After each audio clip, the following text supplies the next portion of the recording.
एक गांव था जिसमें एक मजदूर रहता था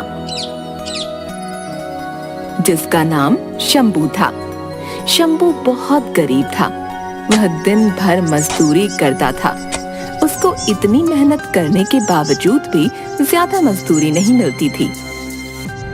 शंभू की एक आदत बहुत गंदी थी। वो बहुत ज्यादा बोलता था। कभी सीधी बात नहीं करता था। अगर बात सीधी बोलनी भी होती थी तो वो उल्टा बोलता। लोगों को उसकी बात कभी समझ में नहीं आती थी। इसीलिए शंभू को काम भी कभी नहीं मिलता था। एक दिन शंभू अपने घर के पास एक पेड़ के नीचे बैठकर अपने दोस्त से बोला, 1 महीना बीत गया है, कहीं काम ही नहीं मिल रहा है। अरे क्यों नहीं मिल रहा काम? काम मिलते ही अच्छे से निपटाऊंगा उसको। देखो मिलता है कि नहीं। शंभू और पड़ोसी की बात हो ही रही थी कि पास से सेठ निकलता है और शंभू से बोलता है, सुनो भाई, इधर आओ, कुछ काम था। हाँ बताओ बताओ, काम चाहिए तुम्हें? है बताओ। अरे तुम सीधा बोलना कब सीखोगे? काम देने आया हूँ तुम्हें। अरे सेठ, ये तभी होगा जब आपकी मूछें बढ़ जाएगी। जो यूं करते हो छोटी सी है। शंभू की बात सुनकर सभी आसपास के लोग हंसने लगे, क्योंकि सेठ जब भी बात करता था हर बात पर उसकी मूछें ऊपर नीचे होती थीं। इसीलिए लोगों को उसकी मूछों पर हंसी आती थी। क्योंकि सेठ अमीर था, इसीलिए कोई भी सेठ के सामने बोलने की हिम्मत नहीं करता था। ठीक है, काम ये था कि हमारे खेत बहुत बड़े बड़े हैं, क्या तुम उस पर खुदाई का काम करोगे? सेठ, कर देंगे, मगर मजदूरी क्या दोगे ये तो बता दो। जब काम सही होगा तो मजदूरी भी दे दूंगा। नहीं, आप पहले बता दो। आपका भरोसा नहीं है, कभी भी आप देते नहीं हो। गरीबों का खून चूसकर ही तो तोंद देखो कैसे बाहर निकली है। कल से काम पर आ जाना। एक दिन की बात है, शंभू सेठ के खेत में खुदाई कर रहा था। खुदाई करते करते उसकी कुल्हाड़ी एक चीज पर पड़ी। उसे लगा कि जमीन के अंदर कोई बहुत कीमती चीज है। भाई काफी खोद दिया है, अब ये क्या लगा हाथ में है?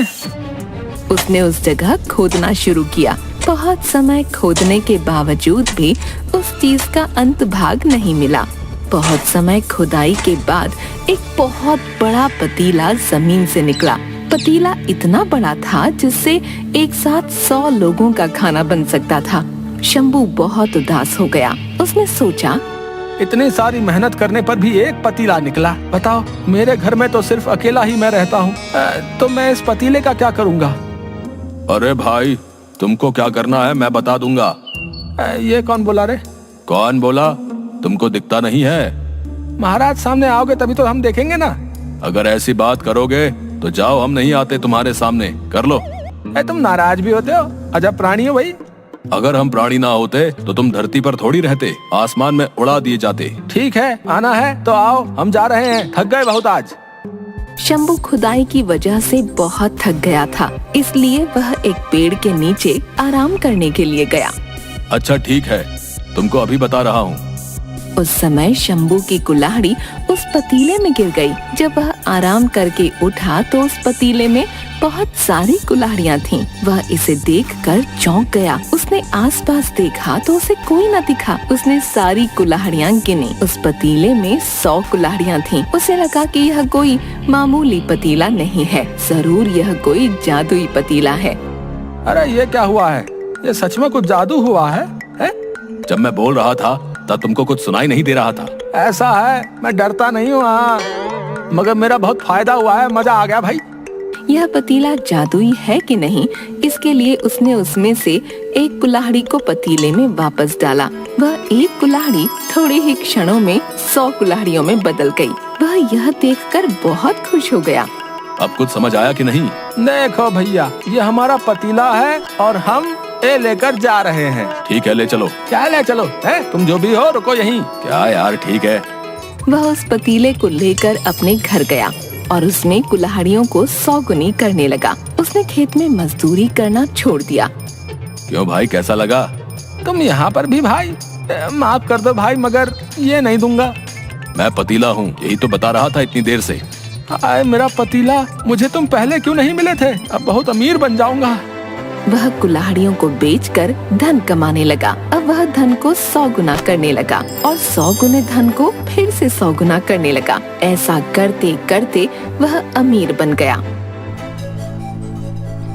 अरे, ये मेरे यहाँ पर मजदूरी किया करता था, इतना अमीर कैसे हो गया? कुछ तो बात है, जाकर देखना पड़ेगा। पतीले की सारी बात उस सेठ को पता चली। सेठ शंभू के घर गया। शंभू बहुत धनवान हो गया। सेठ, आज आप यहाँ मेरे घर की तरफ आए हो? हाँ, तुमसे मिलने आए थे। तुम इतने दिन से आए नहीं, तो सोचा मिलने चले। अरे सेठ जी, ऐसा नहीं है। तुम इतने बड़े आदमी कैसे बन गए हो? लोगों को बोलते सुना तो मैंने सोचा तुमसे सीधा बात कर लूं। सेठ जी, अगर होगी तो उससे आपको क्या करना है? तुम तभी से अमीर बने हो जब आखिरी बार मेरे खेत पर काम किया था। हाँ। शंभू घबरा गया। कहीं सेठ को पता तो नहीं चल गई है कि उसके उस खेत में पतीला मिला जिससे मैं अमीर बन गया था। आप किस बारे में बात कर रहे हैं? बहुत भोले बन रहे हो। खेत में काम करते क्या मिला था तुमको? वो मेरा है, लेकर आओ।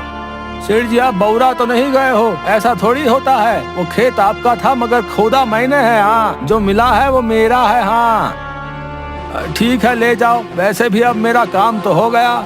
लाओ जो भी था, ज्यादा समय नहीं है मेरे पास। ठीक है, ले जाओ ये पतीला। ठीक है, दो। आखिर में शंभू को पतीला देना पड़ा। पतीला चले जाने पर भी शंभू उदास नहीं था, क्योंकि शंभू ने सोचा कि अब मेरे पास बहुत सा धन है जिससे मैं बिना कुछ करे बहुत ऐश्वर्य भरी जिंदगी जी सकता हूँ।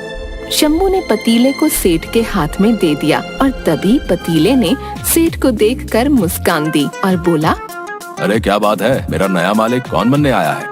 सेठ को जब अचानक से कोई आवाज आई तो सेठ घबरा कर बोला, ये कौन बोला?